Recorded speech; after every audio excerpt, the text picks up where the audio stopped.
গিরিশ পার্কের 5 স্টার ক্লাবের উদ্যোগে বুধবার দুপুরে অনুষ্ঠিত হল ঐতিহ্যবাহী অন্নকূট মহোৎসব।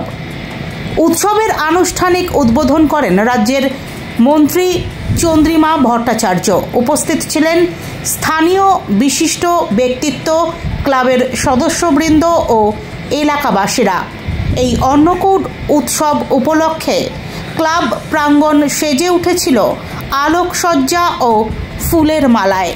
ভক্তিমূলক সঙ্গীত, প্রসাদ বিতরণ ও সমাজ সেবামূলক নানান কর্মসূচিতে অংশ নেন অতিথিরা। 5 স্টার ক্লাবের পক্ষ থেকে জানানো হয়েছে, আগামী দিনেও তারা এই মহোৎসবকে আরও বড় পরিসরে উদযাপন করতে চান, যাতে সমাজের আরও বেশি মানুষ এতে অংশ নিতে পারেন। গিরিশ পার্কে দিনভর ছিল আজ উৎসব মুখর পরিবেশ। ভক্তি, আনন্দ ও মানবিকতার এক সুন্দর মেলবন্ধন।